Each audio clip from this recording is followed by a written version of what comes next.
com que eu chegasse até o sistema socioeducativo, que é onde estão os jovens de extrema vulnerabilidade social, né? E atuo no sistema socioeducativo desde 2015, então estou há 5 anos no sistema socioeducativo e venho procurando, né, com os meus colegas, transformar um ambiente que é um ambiente ainda que carrega muita cultura prisional, muito da cultura de punição, e a gente tenta ir aos poucos quebrando um pouco dessa cultura e levar um pouco mais de uma cultura de emancipação, uma cultura libertária para dentro daquele ambiente que é um ambiente de muito silenciamento, tanto das vozes como dos corpos. Esse é o Francisco. Que legal aí sua mensagem, viu, Francisco? Uma mensagem de peso, né? Que você tem todo o crédito para estar falando o que está falando aqui nessa tela, né? Isso aqui é importante para a gente. Bem, eu queria ouvir também a Vanessa Bonfim, né? Vanessa, quem é você? Como começou sua trajetória? Esse trabalho que você faz, né, de educação nas prisões? Boa tarde a todos e a todas. Quero agradecer, né, por estar aqui com vocês e poder falar um pouquinho sobre a educação nas prisões. Muitas vezes a gente fica entre muros, né, e muita gente não conhece, né, a educação nas prisões e acreditam até que fique só por lá. Bom, eu sou professora, né, desde os 18 anos, trabalhei um tempo na escola particular e em 2005 entrei na Secretaria de Educação e já fui trabalhar na educação nas prisões. Então, a minha trajetória dentro da Secretaria de Educação, desde o início, foi com pessoas com privação de liberdade. Eu sou também, né, oriunda da escola pública, eu acredito na escola pública e no poder transformador da educação. Então, o meu trabalho dentro do sistema prisional é por acreditar que a educação pode trazer, né, para as pessoas uma mudança de vida. Foi assim comigo, e eu acredito que com todas as pessoas que vêm da classe trabalhadora, isso é muito forte, né, a educação como algo de ascensão social, de mudança de vida, de sonhos realizados, né. Então, eu acredito muito nessa educação. E dentro do sistema prisional, desde que eu entrei, a gente vem desenvolvendo, né, fazendo com que essa educação cresça e ela alcance patamares sempre maiores. Ao longo desses 15 anos do sistema prisional, a gente passou por vários desafios, né, por muita coisa mesmo, para que a educação fosse reconhecida, né, como algo feito, como algo que o aluno tenha direito de ter, né. Dentro do sistema prisional, muitas vezes é tido como regalia, né. E a gente hoje tem uma escola institucionalizada e eu fico muito feliz de ter participado dessa construção e poder falar hoje, né, sobre essa caminhada dentro do sistema prisional e da educação nas prisões. Thaís, eu queria te incluir na roda aqui dessa conversa. São duas modalidades de educação que assim, são temas tipo tabu na sociedade, né? Na TV quase não se vê essa discussão, a não ser em algumas comissões específicas, comissão de educação, por exemplo, lá na Câmara dos Deputados, no Senado Federal. Mas assim, público e na sociedade, o simples botar essa conversa na roda, né, eu achei bacana e queria que você falasse um pouco sobre a importância de discutir educação nas prisões e socioeducativo, né, essa questão do Francisco Celso, né, que é professor e com muitos outros professores, claro, que tem nessa área também. Então, Francisco, Vanessa, né, que são nossos parceiros já, assim, a gente conta com eles aqui hoje, mais um espaço que não tem mesmo visibilidade. Um público que já está acostumado a ter a sua liberdade privada, né? E o intuito do sindicato hoje aqui nessa roda de conversa é visibilizar esse segmento que a Vanessa também disse aí, que encontra tanto preconceito, que o Francisco também já disse aí, que são privados da sua liberdade, dos seus corpos. Então, essa tarde aqui é para que eles possam mostrar para a gente que a educação, ela pode sim ser libertadora, ela é sim um instrumento de poder, ela é sim um instrumento de ascensão social, e é nisso que a gente acredita. A gente precisa acreditar que o passo onde a educação está tem que ser todos os passos. É preciso que a educação esteja em todos os lugares. A educação não pode ser uma ferramenta de poder para poucos, ela tem que ser para todos. E é nisso que a gente acredita. Então, quando a gente defendeu, e o sindicato, alguns anos atrás, e eu tive a oportunidade de participar também, e me sinto muito feliz, assim como a Vanessa, nós fizemos uma defesa muito árdua, tanto da socioeducativo, quanto das pessoas em situação de prisão, que o Estado fosse responsável por essa educação. Porque até então existiam instituições que cuidavam da educação. Nós éramos apenas professores de educação em convênios. E de 2007 para cá, a gente vem fazendo essa tentativa.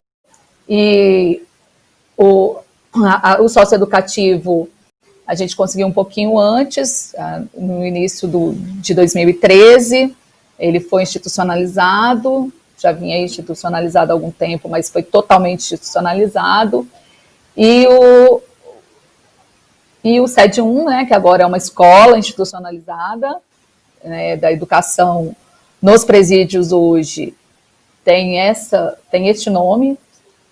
Então, e foi um pouquinho depois, acho que 2015, se eu não me engano, 2016, não me lembro bem, 2015 ou 2016, que nós fomos, que o sistema prisional foi institucionalizado. Então, foi também uma bandeira do sindicato, por entender que o Estado precisa assumir, e que a educação pública e de qualidade, essa educação que a gente leva para os filhos da classe trabalhadora, também sejam dados para essas pessoas que estão restritas de suas liberdades. Então, Constituição, né? Vocês vão ouvir um pouquinho aqui, mais, né, da Vanessa e do Francisco, e eles vão poder dizer para vocês aí como é que foi essa trajetória, como é que foi toda essa construção aí que a educação, tanto nas medidas socioeducativas quanto nas prisões, vem se constituindo. Legal, professora Thaís. A gente, na Constituição, está bem expressa lá, né, que educação é um dever do Estado e deve ser para todos e todas. Francisco, qual a importância da socioeducação no Brasil? E em Brasília, né, também? Então, vamos lá, Paulo. Primeiramente, eu vou reforçar o que você falou, né? A educação, ela tem que ser entendida como um direito fundamental, ou seja, para todas e todos, independente de estarem essas pessoas privadas ou não de sua liberdade. Então, a gente sabe que no imaginário social, a maioria das pessoas não sabe que existe um núcleo de ensino dentro das unidades de internação, não sabe que existe uma escola do sistema prisional, e é importante dizer que todos e todas que estão privados de sua liberdade têm direito à escolarização. E se não só o acesso, né, que o acesso à escola hoje ele está mais universal, mas se a permanência na escola ela fosse de fato assegurada para todas e todos, muito possivelmente a gente teria um número bem menor, né, da nossa população carcerária e de jovens em cumprimento de medida socioeducativa. Aliás, não só a educação, se os direitos fundamentais, né, fossem assegurados para todas e todos, e não fosse, como na prática é privilégio de poucos, com certeza não haveria por que existir sistema prisional nem sistema socioeducativo. E basta a gente olhar, né, para onde as políticas de segurança pública vêm dando certo. Por exemplo, se a gente pegar a Suécia, que é um país que investiu no estado de bem-estar social, né, investiu em educação de qualidade, saúde de qualidade, emprego, moradia, renda para todas e todos, né, fazer com que os benefícios do progresso econômico cheguem para todas e todos. A Suécia, por exemplo, no ano de 2014, fechou 4 presídios por falta de detento. Se a gente pegar alguns anos antes, em 2012, a Holanda fechou 8 presídios por falta de detento. E aí, eles têm a fórmula mágica da paz? Eles têm varinha de condão? Não. Eles só souberam direcionar suas políticas públicas, né? Como eu disse, investindo em assegurar os direitos fundamentais para todas e todos.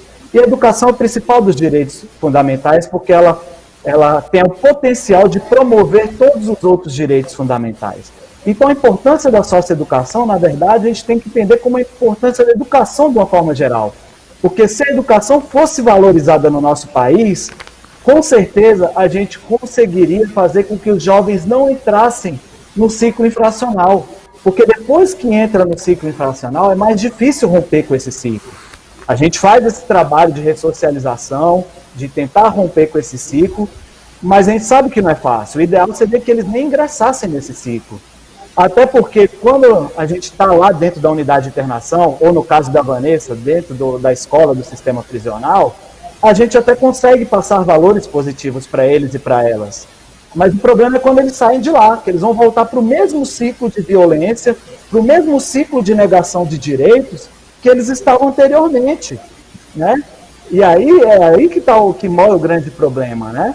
É fazer, primeiro, investir em políticas preventivas para que eles não comecem uma vida infracional, uma vida do crime, e depois também uma política de acompanhamento de egressos, tanto do socioeducativo como do prisional, para que eles não voltem para aquele mesmo ciclo de violência e de negação de direitos.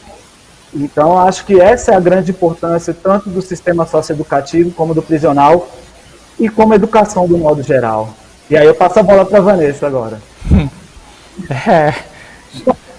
Vanessa. No sistema prisional, a gente data aí, né, a educação dentro do sistema lá nos anos 80, né, mas quando eu entrei no sistema prisional, um pouco antes, não tinham professores, eram tutores, né, os professores instruíam esses tutores e eles conversavam. Então, a história da educação nas prisões é muito parecida com a história do Brasil, né, com relação à educação.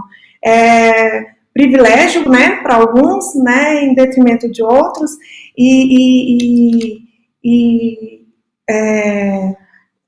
enfim, dentro do sistema prisional também, né, por um tempo a gente tinha ação de forma informal, né, nós professores éramos, depois desse momento que a gente tinha tutores, nós passamos a ter um convênio, né, com a FUNAP, e os professores eram cedidos da Secretaria de Educação para atuar no sistema prisional e tinha um vínculo, né, com a FUNAP.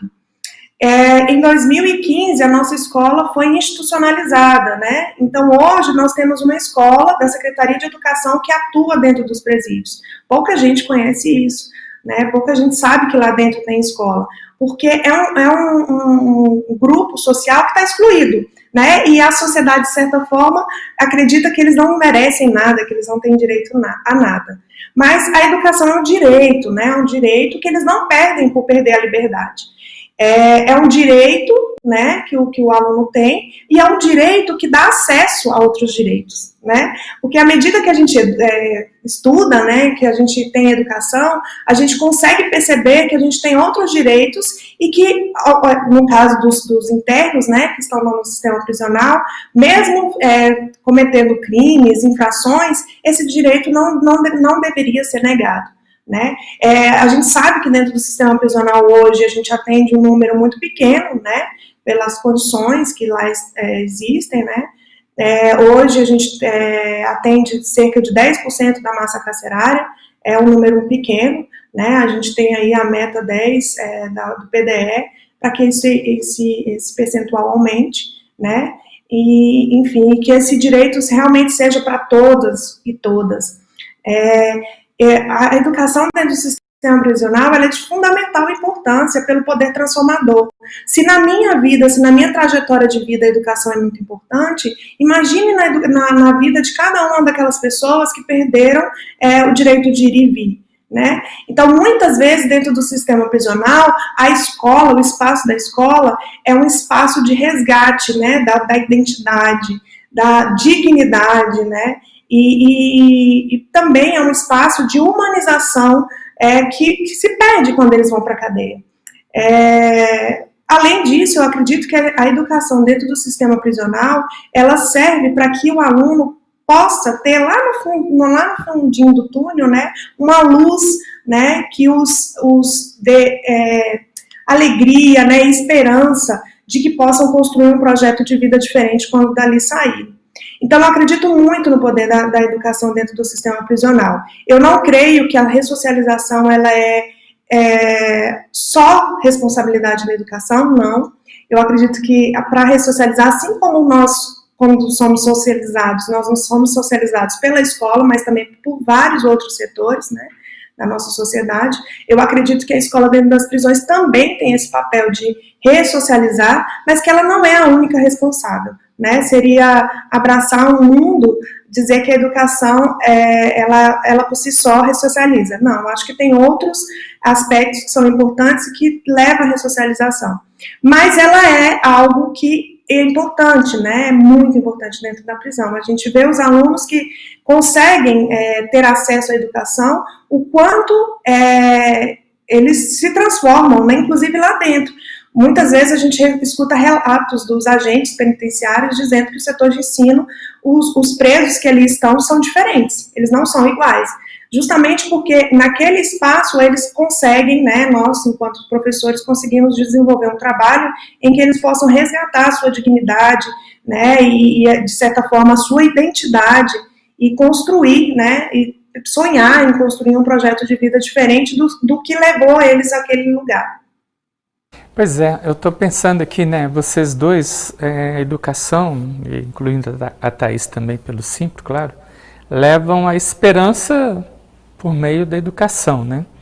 Mas, por outro lado, pegando a linha que o Francisco disse, a gente enfrenta um sistema econômico muito cruel. Já pune a criança, o preto, o pobre, né, brasileiro, periférico, como diz o Gog, né, em seus rap.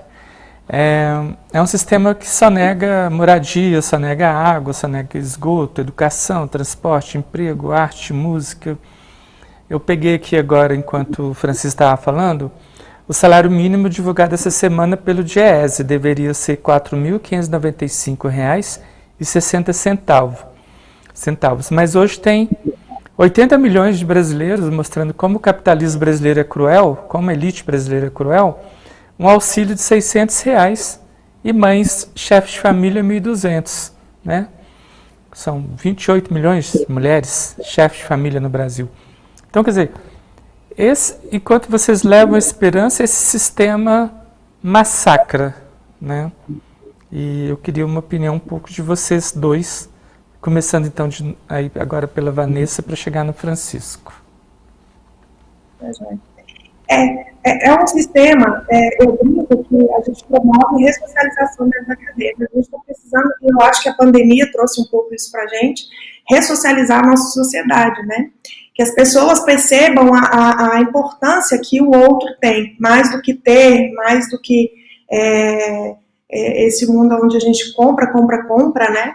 Que a gente seja, né, uns para os outros. Então, eu acho que a pandemia traz esse momento para a gente de forma forçada, né? A gente para agora nesse momento e começa a ver o que realmente tem importância, o que realmente é fundamental. E aí me vem uma coisa muito forte, que é esse consciente coletivo, que a gente vai excluindo as pessoas, né? Você falou aí que o sistema, né, prende, né, o preto, o que não tem condições e coloca lá numa exclusão, né, social mesmo. Sim, é verdade. E por que isso acontece, né? Por que isso acontece no nosso país? Nós temos aí uma história, né, um país com uma história que nos remete a isso. Desde o início do Brasil, a gente vem prendendo a minoria, né? Vem ali maltratando e exercendo poder sobre esse povo. Né? Não é diferente agora. Nós temos lá no sistema prisional jovens, né, de 20 a 35 anos, em sua maioria, que deveriam estar no mercado de trabalho e não estão. Por que eles não estão no mercado de trabalho? Porque não tem mercado de trabalho para eles, né? E isso começa na escola, né? Eles são excluídos na escola. Então, muitos dos nossos alunos passaram pelo sistema educacional e não permaneceram por N motivos, né? Porque, de repente, aquela escola não era para eles, porque, de repente, eles tinham que trabalhar para ajudar em casa, enfim, por N motivos. E também os crimes que levaram eles a estarem no sistema prisional, muitos deles relacionado a essa sociedade consumista, né? Os alunos, quando a gente está conversando com eles demonstram que são pessoas como nós, que têm sonhos, que têm desejos, né? Que gostariam de participar dessa sociedade. E muitas vezes eles não conseguem emprego, né? Dignidade para ter. E aí recorrem ao mundo, muitas vezes, do crime para ser alguém. Eu ouvi de um aluno uma vez que, professora, quando eu cometo crime, eu sou alguém na minha quebrada, né? Eu sou visto, eu sou reconhecido. Então, que sociedade é essa que a gente diz, compre, compre, compre, tenha, tenha, tenha, e que a gente não para olhar um para os outros e para a necessidade que as pessoas têm, né? Então, o sistema prisional é um reflexo dessa sociedade capitalista, né, e do capitalismo selvagem, que eu costumo falar, e que não consegue perceber que sim, a gente pode construir e crescer enquanto nação, mas que isso não pode ser às custas, né, do nosso povo, né, e que não pode ser às custas de um segmento da nossa sociedade que a gente exclui e deixa enclausurado, porque a gente não vê, né, como resolver os problemas. Francisco? Então, Paulo, eu penso o seguinte, enquanto o Estado não ofertar as condições mais, né, para a pessoa viver com dignidade, o poder paralelo vai ofertar, né, e a gente cada vez mais vai perder jovens, né, para o mundo do crime. E a gente precisa ressignificar a nossa sociedade em vários sentidos, e aí eu vou falar na questão da educação, que é o meu fazer, né? A escola ela precisa ser ressignificada também, né? A gente percebe lá na unidade de internação de Santa Maria, que é onde eu atuo, né, 80% dos jovens que lá estão se autodeclaram negros e negras, 100% são moradores das regiões periféricas do DF em torno, né? Então, são jovens que foram punidos pela vida. E por isso que eu não acredito na cultura de punição, que uma punição a menos, uma punição a mais na vida deles não vai fazer diferença. Aliás, vai fazer diferença para pior, né? Que vai gerar mais revolta, certo? Então, são jovens, a maioria quando entra lá na unidade, eles já estão evadidos da escola há algum tempo. Geralmente, o jovem que entra lá, ele parou de estudar no 6º ano do ensino fundamental, ali com mais ou menos 11, 12 anos de idade, Paulo. E aí, para ele começar o ciclo infracional, geralmente demora 3 anos, ali com 14, 15 anos. Ou seja, depois de 3, 4 anos que ele está fora da escola, ele começa o ciclo infracional e vai parar nas unidades de internação. Então, a escola vem falhando. E aí eu falo também como professor que atuou bastante tempo no ensino regular. A gente tem que entender por que dessa evasão, por que tanta evasão escolar, por que tantos jovens deixam de frequentar a escola muito cedo. E aí tem algumas respostas, né? Algumas perguntas a mais para serem feitas, não sei se tem respostas prontas para isso, mas na minha experiência de educador, já vi muito jovem evadir a escola, porque a escola, que deveria ser um local acolhedor, acaba se tornando um local hostil. Então, por exemplo, quando o jovem ele foge daquele padrão que é imposto socialmente, geralmente a escola ela é hostil para esse jovem.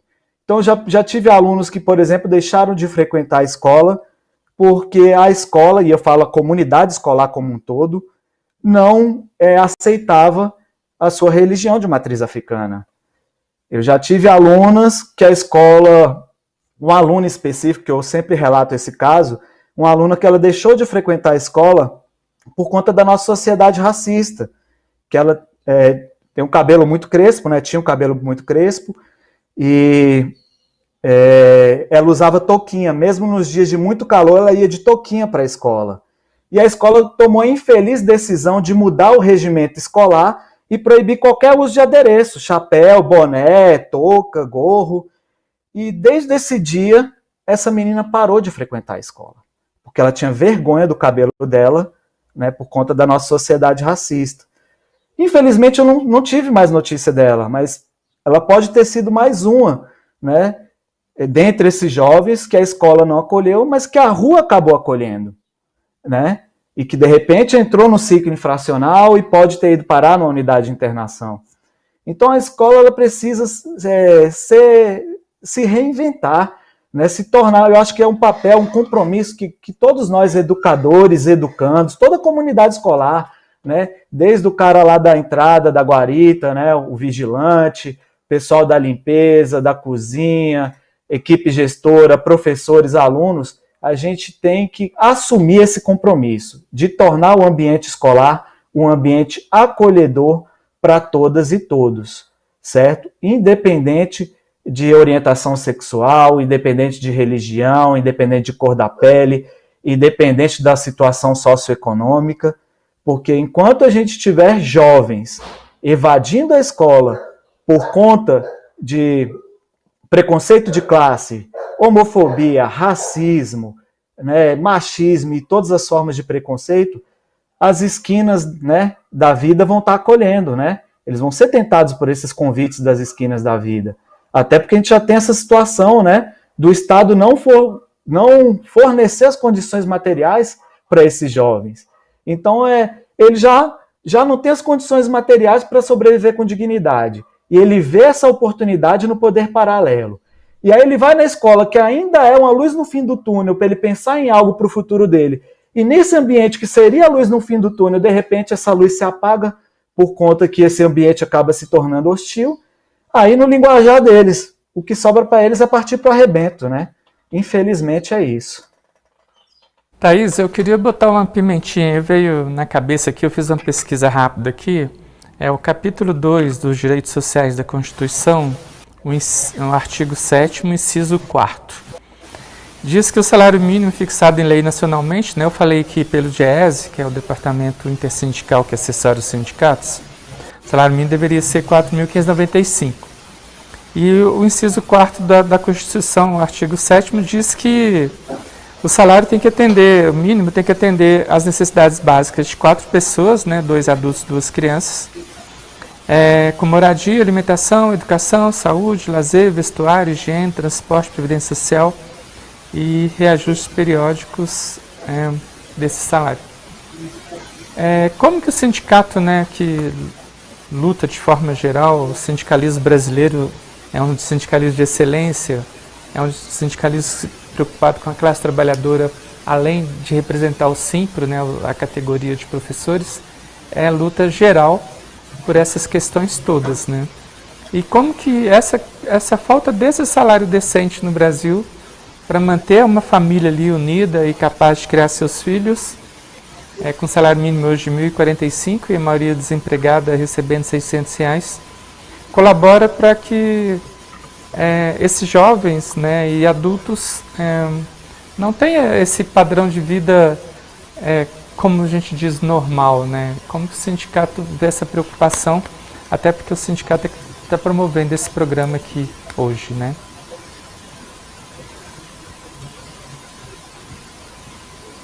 Então, Paulo, acho que o Francisco e a Vanessa já colocaram bem aí, né, quais são os motivos que levam, e a pandemia trouxe aí para a gente um pouco disso também, né, do que leva esse jovem, adolescente, esse adulto a cometerem atos infracionários e hoje estarem onde estão, reclusos das suas liberdades. Você já apontou muito bem, né, nós vivemos hoje um país extremamente desigual, com poucas oportunidades e com perspectivas cada vez menores, né, à medida que a gente tem um governo que retira direitos da educação, retira direitos dos professores, retira direitos das áreas sociais, não investe em universidades, fecha universidades, muito pelo contrário, fecha, né, universidades, não acredita na ciência. Então, isso tudo contribui para que esse jovem e esse adulto,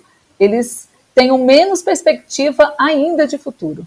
E é nessa perspectiva, acreditando nisso, que nós, os sindicatos professores, entendemos o poder e a importância da educação nesses espaços. E por isso lutamos um bom tempo para que essas instituições fossem institucionalizadas, para que o Estado fosse responsável por essas instituições. Porque é dever do Estado também zelar por essas pessoas que, como o Francisco já disse, a Vanessa também já disse, em algum momento lá atrás, passaram pela escola regular, passaram pelos bancos escolares em algum momento e não ficaram.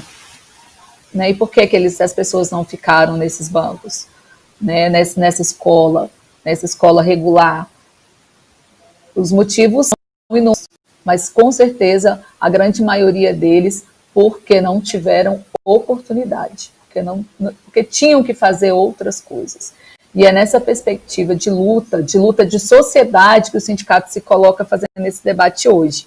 Porque a gente compreende que esse segmento também precisa ser visto, precisa ser lembrado. Né? Nós, professores e professoras, orientadores e orientadoras, que estamos hoje nas unidades de internação, nos presídios, somos professores todos da rede pública de ensino, porque acreditamos na educação pública, porque queremos que o público seja responsável por isso. E é preciso que os governos também se coloquem como responsáveis por essa população que lá está. Então, é nessa perspectiva que o sindicato se coloca aqui no momento desse de pandemia, que a Vanessa já colocou aí, né? Acho que a nossa sociedade está precisando também se rever, né? E a pandemia trouxe isso para a gente, e é nessa perspectiva que o sindicato traz todos esses assuntos aqui nesses programas para dialogar não só com o nosso professor, com a nossa professora, o nosso orientador e nossa orientadora, mas com a sociedade como um todo. Então, o que a gente espera é que realmente os governos se engajem mais na perspectiva melhor de salário mesmo, como você bem disse, que esse salário mínimo possa dar o mínimo que essas pessoas precisam para que elas não acabem nesses lugares. Vanessa, onde é que você encontra tanta esperança e tanto amor, né, para remar na maré, na contramão da maré, né, contra a maré, né, remar contra a maré, para enfrentar esse tabu e essa educação prisional com tanto amor e carinho e esperança como você faz? Eu realmente acredito no poder da educação, no poder transformador da educação. Eu acredito que à medida que esse aluno ele é instrumentalizado com o conhecimento, ele consegue, inclusive, questionar se essas regras sociais que nos são impostas quase sempre, que elas são irracionais, que a gente não precisa seguir, né? Eu vejo muitos dos nossos alunos lá no sistema prisional que eles vão nessa sociedade que vão reproduzindo, né, o que essa sociedade impõe. E tem pouco conhecimento para fazer um questionamento a respeito dessas regras, né, que nos são impostas do que é ser vitorioso, né, do que é ter sucesso. Então, eu acredito que à medida que a escola pública ela é eficiente, consegue alcançar esse aluno e que ele consegue aprender realmente, que ele consegue perceber como o conhecimento ele é constituído, como esse conhecimento foi sedimentado, né? Inclusive consegue perceber quais são as relações e como é que funciona para que ele seja, como é que funciona para que ele chegue aonde ele está, que é num presídio. Se o aluno ele é munido desse conhecimento, capaz de olhar a realidade dele de uma forma mais crítica, né, e consegue fazer atuações nesse lugar onde ele está, né, nessa sociedade onde ele está. Então, eu acredito muito quando o Freire libertadora, ela traz uma emancipação para as pessoas, né? E eu acredito muito nisso. Então, a educação dentro do sistema prisional, ela tem esse viés, né, de trazer para os nossos alunos o conhecimento científico, mas ela também tem esse viés de ajudar, né, no processo de ressocialização desses alunos. Então, eu acredito que quando a gente tem uma escola que não reproduz a escola aqui de fora, que o excluiu um dia, mas que é uma escola acolhedora, onde o aluno possa questionar a questão do racismo, a questão do preconceito, a questão das relações entre as pessoas, inclusive trabalhando questões emocionais, né? A gente precisa entender que nós, enquanto sociedade, precisamos voltar à educação para o emocional, para que a gente se conheça melhor, para que a gente se compreenda melhor. Então, eu acredito que quando a educação ela consegue abarcar tudo isso e trazer uma educação que receba esse aluno como ele é e o faça entender por que de repente ele chegou ali, porque muitos deles acreditam que estão ali por única escolha deles, né? Eu até brinco que eles são preconceituosos com eles mesmos, né? Então, quando ele consegue perceber que não é só uma escolha, que tem todo um sistema, né, político, econômico, social por trás disso, que exclui mesmo, quando eles fazem a compreensão disso, eu creio muito mesmo que eles são capazes de fazer opções diferentes e, mais do que isso, sonhar e conquistar um projeto de vida diferente. Eu sei que o nosso poder público, o nosso poder político tem sim que investir mais na educação, promover mais políticas públicas. A educação sozinha, o SED 01 sozinho dentro do sistema prisional não vai fazer mágica, né? Por isso que a gente o tempo todo está em reuniões e conversas, né? Pensando em como trazer cada vez mais para esse sistema políticas públicas que possam trazer mais e mais luz, né? Para esse túnel que está tão escuro para cada um daqueles que estão lá presos. Mas eu acredito sim que a educação e o trabalho que os professores desenvolvem dentro do sistema prisional pode trazer esse caminho, né, que muitas vezes a gente não sabe para onde vai. Mas dentro dessa perspectiva de uma escola renovada, de uma escola acolhedora, de uma escola que discute o que precisa ser discutido, e não de uma escola que reproduz a sociedade, que finge que não acontece nada, que finge que está tudo certo e que a responsabilidade é toda de quem errou. Né? Essa escola eu não acredito, mas uma escola que abre os espaços para diálogo, que abre os espaços para conversas, que abre o espaço para que o aluno conheça a sua história, se apela e a partir disso proponha, né, caminhos e alternativas diferentes. Essa escola eu acredito que ela é capaz de ressocializar, não, mas de promover a abertura, né, de espaço que esse aluno consiga construir o seu processo de ressocialização. Bacana, Vanessa. Nessa mesma linha, Francisco, eu estou aqui raciocinando, né? Você segue fielmente aquele slogan, né, que o Greenpeace utiliza, haja localmente, pense globalmente e haja localmente. Eu queria saber de você como é que você levanta todo dia para se manter top desse jeito, cheio de prêmio Hip Hop Zumbi, prêmio IFA AGE, prêmio Cultura e Cidadania 2016, prêmio Itaú Unicef 2017 e 2018, 2 anos consecutivos. E em 2020, primeiro lugar no selo de práticas inovadoras da educação pública no Distrito Federal. Que magia é essa? Olha, a magia vem dos meninos e das meninas, né? São os sócio-educandos e sócio-educandas que são os protagonistas de todo esse reconhecimento, né? O que a gente fez, de repente, foi acreditar no potencial deles. Quando eu cheguei no sistema socioeducativo em 2015, eu percebi que tinha roubado deles, né? Isso sim que é assalto, né? O direito de sonhar. A gente perguntava para eles, né, qual era o sonho deles, eles não conseguiam dizer quais eram os sonhos deles. Isso sim para mim é assalto de verdade, sabe? Então, a gente procurou, por meio do rap, por meio da cultura hip hop, que é uma linguagem, né, uma cultura muito presente nas periferias do DF em torno, como eu disse, 100% deles são moradores do DF em torno, por meio de uma linguagem que faz parte do dia a dia deles, né, tentar pensar em várias coisas. E acho que esse foi o grande mérito do projeto, foi horizontalizar as relações, sabe? Costumo dizer lá que lá não tem de 0 a 10, que lá todo mundo é igual. Eu chego de igual com eles, como na gíria deles, né? Eu chego de igual com eles e a gente constrói junto. E eles começaram a produzir muita coisa que a gente debatia, utilizando o rap ali como ferramenta pedagógica, né? Você falou do GOG. O GOG é uma grande inspiração, a gente utiliza muita música do GOG para trabalhar principalmente as questões raciais, que ele narra muito nas suas letras, né? Foi isso, eu como professor de história percebi que eles não se enxergavam nas histórias contadas nos livros didáticos, mas eles se viam nas histórias narradas nas letras de rap.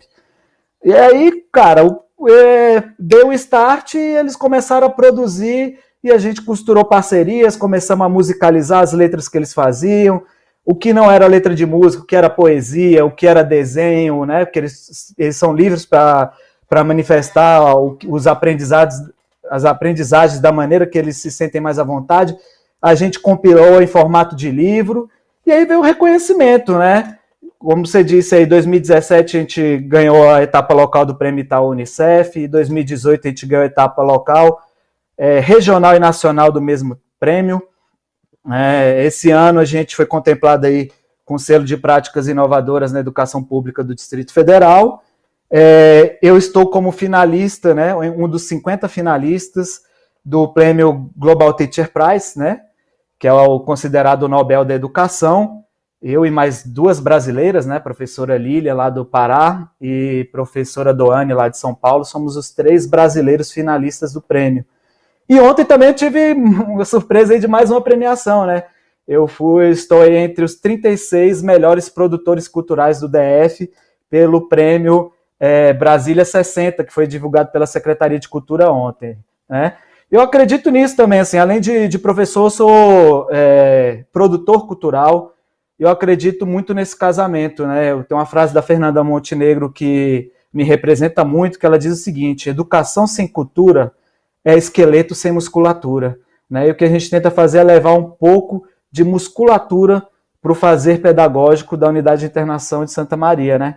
Casando aí educação e cultura, que é esse casamento aí que, na minha opinião, é perfeito, né? Porque a gente consegue pensar numa educação verdadeiramente integral, né? Não em tempo integral, mas a educação integral de fato, de trabalhar o desenvolvimento humano na sua integralidade, né? Levando em consideração todas as demandas humanas, né?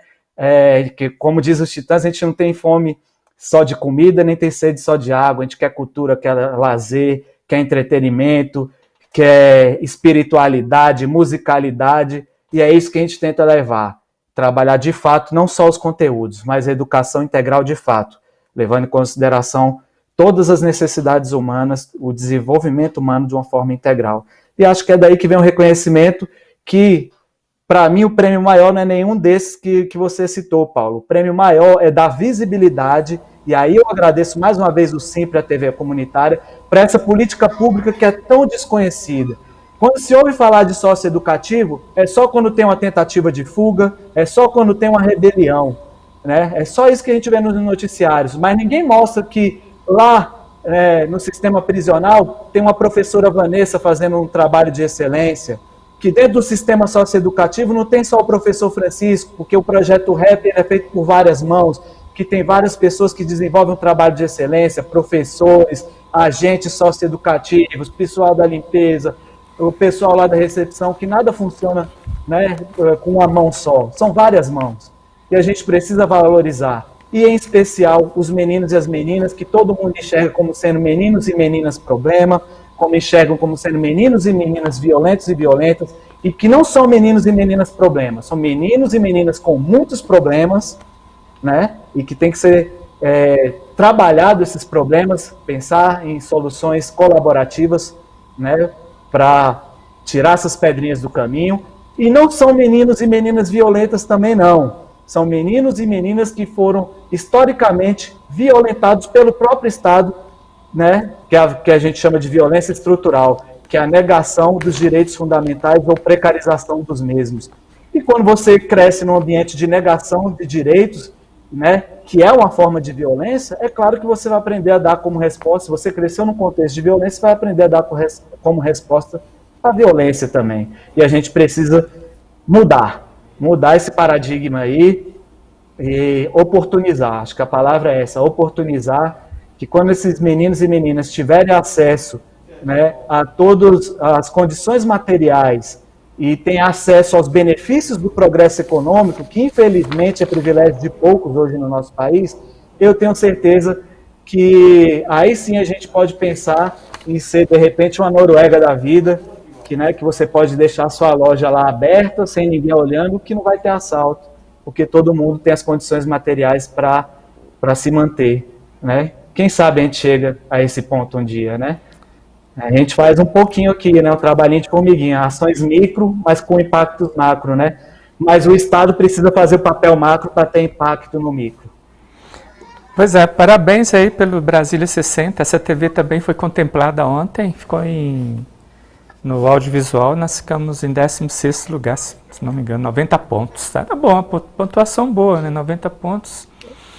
E o Barba na Rua, que tem um programa Barba na Rua aqui na TV, né? Ficou em 4º lugar também, foi contemplado. Mas você me assustou aí, porque o Siddhartha Ribeiro é meu amigo e escreveu O Oráculo da Noite, que é um livro sobre sonhos, está aí o maior sucesso, né? Virou best-seller, parece até no Fantástico e tal. Mas no livro dele não tem nenhum capítulo de pessoas que não têm sonho, e jovens, se tratando de jovens, não saber nem dizer qual é o sonho. Isso aí você me deixou muito assustado. Eu vou até passar um zap para o Siddhartha, falar para ele para pesquisar essa questão do jovem, né? E ele ainda aconselha que a gente escreva um sonhário, né? Tem um sonhário, assim como tem um diário, que tem um sonhário. Escrever o sonho ali todos os dias e começar a perseguir essas metas de sonhos. Antes de sair da cama, tem uma cadernetinha lá, que sair da cama, segundo ele, o sonhário já não funciona, a gente esquece o sonho. É um negócio que me assustou bastante, mas a vida segue. Esse programa já passou do time dele, mas está muito bom. E eu ainda queria mais uma rodada de conversa sobre a importância de se incentivar, né, no Brasil, essas duas modalidades de educação, a socioeducativa e a prisional. E aí, para a gente poder encerrar, depois ainda nas considerações finais, mas eu queria ouvir vocês dois ainda, então vamos trazer a Vanessa de volta. A importância de incentivar essa educação, incentivar o professor, incentivar o aluno, né, incentivar o povo brasileiro a estudar, a ter diploma.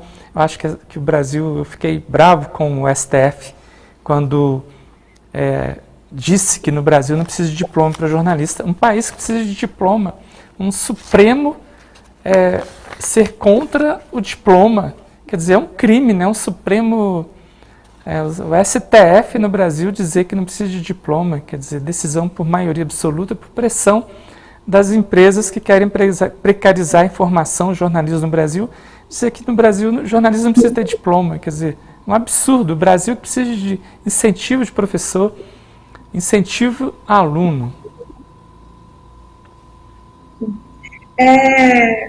Porque a gente sabe que quando a educação ela realmente exerce a função dela e consegue, né, não ser hostil e abraçar essas pessoas e, de certa forma, cumprir o papel social dela, ela abre os olhos de muita gente, né? Quanto menos educado, menos você vê, né, as realidades da sociedade, menos você contesta. Então, isso é esse. Mas você falou algo que eu achei tão importante, que é a questão do sonho. É importante, sim, né, a gente vai à educação, principalmente dentro das prisões, para que esse aluno resgate o sonho, para que ele perceba que ele pode sonhar, para que ele perceba que ele pode atingir patamares sempre cada vez maiores. Parabéns, Francisco, pelos prêmios, né? Isso é muito legal, né? A gente, quando percebe que a educação realmente está atingindo o objetivo a que ela se propôs, a gente consegue ver o aluno crescendo, né, e mostrando as capacidades que tem.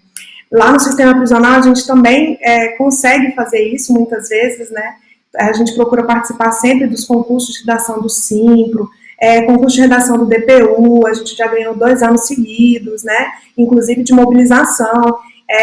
A gente teve uma premiação de um aluno que participou do concurso Jovem Escritor em 2017, né, em realização da Secretaria de Educação em parceria com a Sindigraf.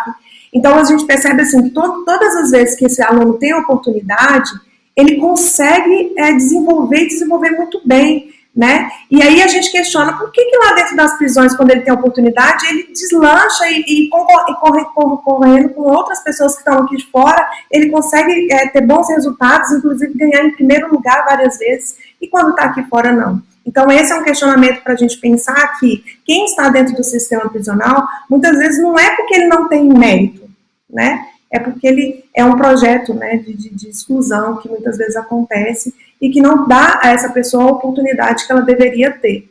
Então, a educação nas prisões tem essa função, sim, de reativar esses sonhos, de reanimar essas pessoas, de fazer com que elas percebam que a aquisição do conhecimento prepara elas para o mercado de trabalho, mas mais do que preparar para o mercado de trabalho, prepara elas para conseguir visualizar a situação em que estão inseridas e conseguir propor mudanças, seja localmente, né, seja na quebrada deles, como eles falam muitas vezes, seja para a família deles, porque a gente acredita que a educação nas prisões ela é capaz, sim, de impactar não só o aluno que está preso em recluso com a gente, mas cada uma das pessoas que convive com ele. Quantas vezes a gente foi dar aula e os alunos falam assim, professora, eu vou caprichar aqui no meu caderno, que meu filho vai vir me visitar e eu vou mostrar para ele que o que eu estou fazendo aqui na escola é importante para que ele não siga o meu caminho. Então, a educação dentro do sistema prisional, ela é fundamental, não só para o aluno que está lá, mas pelo impacto que ela causa naquele núcleo familiar que o aluno tem. Talvez alguns daqueles alunos podem até ter reincidido no crime, né? Mas ele, muitas vezes, traz uma história diferente para a sua família. Professor, eu não quero que meu filho seja como eu fui. Professor, eu não quero que meu filho passe pelo que eu estou passando. Eu ouvi muitas vezes. Então, são pessoas, eu acho importante, né, falar isso, marcar, quebrar o tabu mesmo, de que são pessoas monstruosas que estão lá. São pessoas comuns. São pessoas, gente como a gente. Quando a gente entra dentro do sistema prisional e que a gente consegue enxergar isso, a gente também consegue enxergar essa sociedade que nega o direito do outro, né, de ser melhor.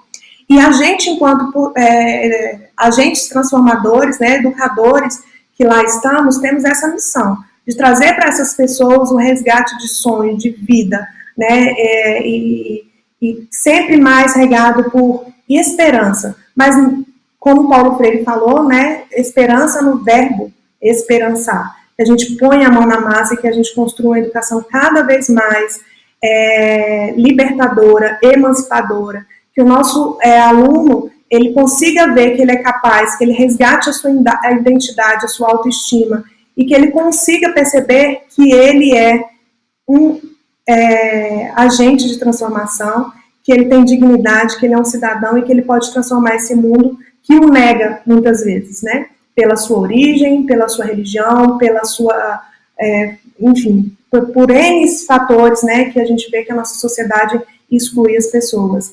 E aí eu quero parabenizar o Simpro, né, que é o nosso parceiro quase que sempre nas nossas iniciativas. Muitas vezes a gente vai fazer alguma coisa dentro do sistema prisional, os recursos são poucos e o Simpro sempre está nos apoiando. E a última iniciativa que o Simpro nos apoiou agora, recentemente, foi no início da pandemia, né, nossos alunos estavam sem kits, né, de higiene, meio a essa pandemia louca, e aí a escola fez um movimento, né, para arrecadar materiais de higiene, enfim, e o Simpro foi muito parceiro. Não é a primeira vez, né, sempre que a gente está com iniciativas, o Simpro nos abraça, nos acolhe, então eu quero agradecer muito. Quero agradecer também esse espaço, né, que a gente possa dar visibilidade para a educação nas prisões, para a educação socioeducativa e para esse público que é um material humano muito rico e que deveria estar aqui do lado de fora, construindo o Brasil junto conosco, mas que está lá preso. Nessa linha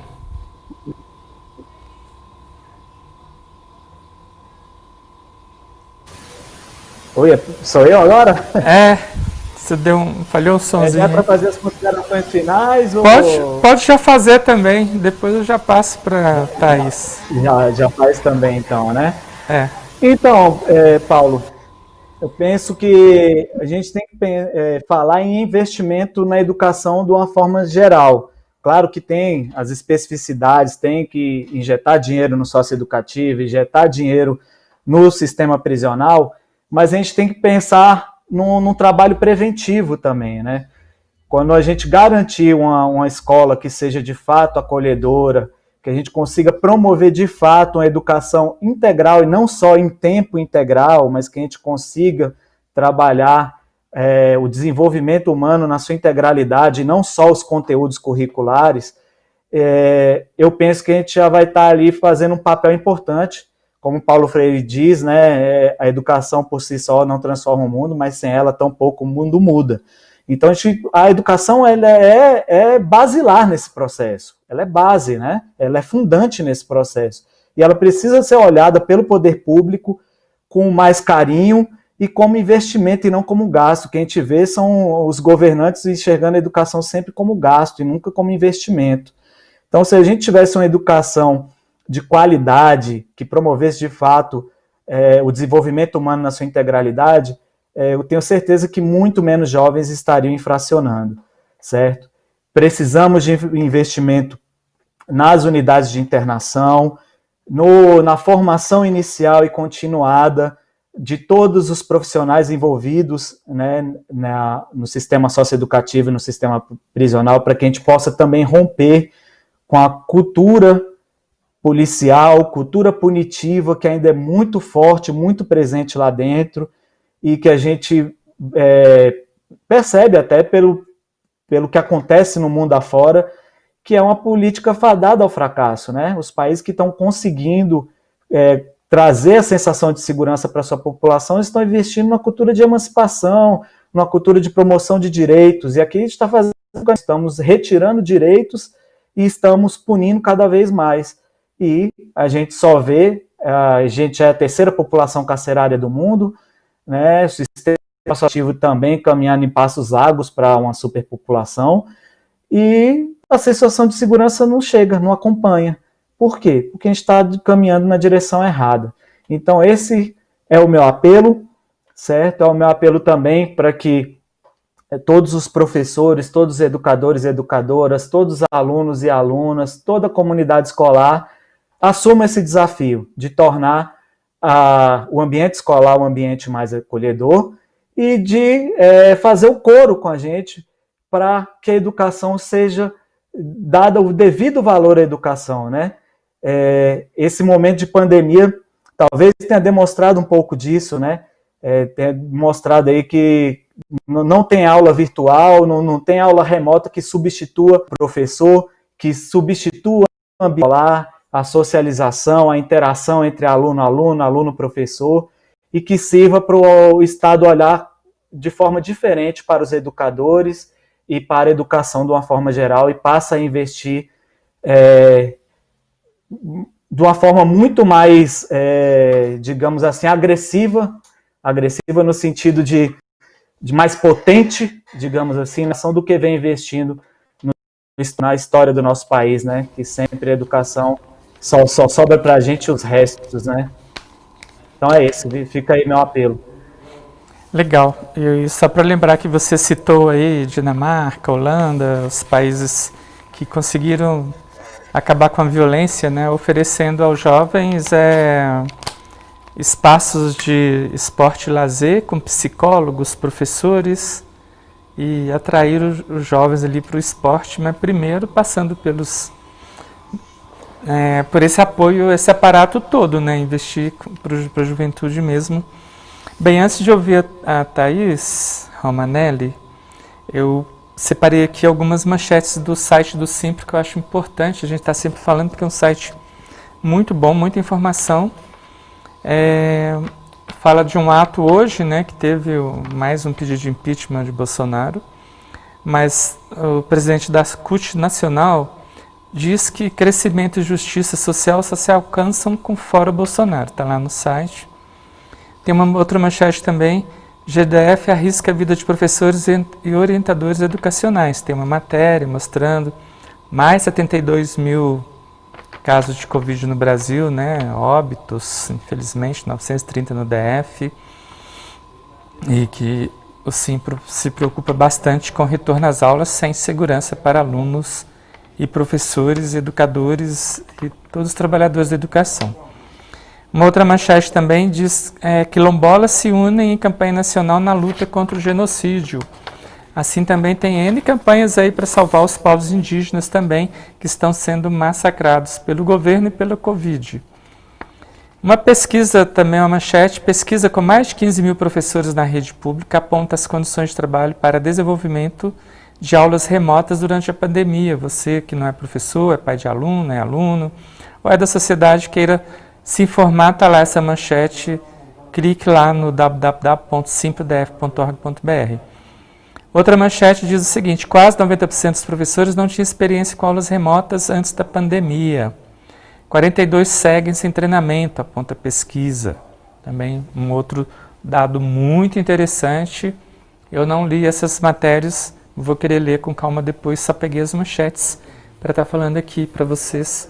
E agora nós vamos ouvir as considerações finais de Thaís Romanelli sobre esse excelente debate com os dois professores aqui, Vanessa Bonfim e Francisco Celso. Isso mesmo, né, Paulo, você já colocou aí, tanto que nós passamos bastante aí do horário, né, do tempo. Então, começar falando um pouquinho pelo final da fala do Francisco, né, quando ele coloca que a gente precisa refletir que escola é essa que nós estamos fazendo, que os nossos alunos estão acabando indo para essas outras escolas, né, o socioeducativo, as prisões. Então, o nosso hoje, além de visibilizar esse trabalho que é desenvolvido nesses espaços, é fazer com que os professores e professoras, orientadores e orientadoras reflitam nessa escola que nós estamos criando, nessa escola que nós estamos experienciando, né? Que escola é essa que nós estamos experienciando? Que escola é essa que nós estamos ofertando para os nossos alunos? E essa escola que a gente quer que os nossos alunos tenham desses outros espaços, né? Então acho que é interessante que a gente reflita um pouco sobre isso. E você já falou também, né, Paulo, aí no final da sua fala, que hoje a gente está vivendo esse momento tão complicado dessa pandemia, que ninguém imaginava que a gente ia ficar tanto tempo imerso nisso. Acho que imaginava, né?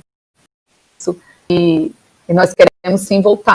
A intenção não é voltar, mas é voltar com toda a segurança, é voltar com toda a perspectiva de que nós e nossos alunos, os pais dos nossos alunos e toda a comunidade escolar terão a segurança de ir e vir às nossas escolas como sempre tiveram. Então, nossa intenção nesse momento, agora, é a vida, garantir a nossa vida, a vida do pai do nosso aluno, a vida daquelas pessoas todas que trabalham no nosso ambiente escolar. Então, se nada das condições que se mantenham essas vidas, realmente não temos condições desse retorno, temos como defender esse retorno. Então, só para finalizar, agradecer aí a participação do Francisco e da Vanessa, mais uma vez, são sempre nossos parceiros em outros momentos. O sindicato, com certeza, né, seria, a gente tem todo o interesse em continuar fazendo esses debates, em continuar fazendo essa defesa, porque a gente acredita que esse espaço, ele precisa ser público, ele precisa ser do público e para o público. Então, por isso que a gente defende que seja institucional, por isso que a gente defende que o poder público haja e atua lá, sejam quais forem as frentes desses poderes. E nós, da educação, a Vanessa falou bem, somos o braço apenas dessa ressocialização. Nós precisamos de outros parceiros, precisamos de outros gastos para ajudar nessa ressocialização, mas certamente estar nessa parceria, né, para que essa ressocialização aconteça, para que a gente consiga garantir para os alunos e alunas desse segmento uma educação realmente de qualidade. Eu sei que ela é feita tanto nas medidas socioeducativas no sistema prisional, e isso orgulha muita gente. Então, por isso é importante esse espaço. A gente vai... Bem, tivemos um probleminha com a internet da Thaís, que agora já nas despedidas finais travou. Isso para... Voltou, ó, tá. Vamos travar uma então, luta é muito por bom a gente banda poder larga ver decente. Um espaço como esse, que é comunitário, ganhando prêmio. Francisco, parabéns pelos prêmios também. Vanessa, né, no sistema prisional, tantos prêmios que o sistema prisional ganha realmente, né, e tudo que se dispõe a participar. Então, agradeço o espaço mais uma vez e coloco o sindicato sempre à disposição dessas causas e de todas as outras, porque a educação precisa estar em todos os... Bem, eu agradeço muito, né, a presença de vocês aqui. Foi um debate valioso e que nós vamos estar reprisando bastante aqui no Canal 12, na TV Comunitária. E envie o link, né, para os amigos, para os colegas, para aumentar a audiência. Esse link já está aí, né, no Facebook do Simpro, da TV também. Bem, chega ao final, então, mais um programa TV Simpro, do Sindicato dos Professores, das professoras, das educadoras e dos educadores aqui do Distrito Federal. E você que nos assistiu, agradecendo muito a sua audiência, e já agradeci muito aqui a presença, né, da Vanessa, do Francisco e da professora Thaisa Romanelli, também diretora do Simpro. Continue aqui na tela da TV Comunitária de Brasília e muito obrigado pela sua audiência e até o próximo programa TV Simpro.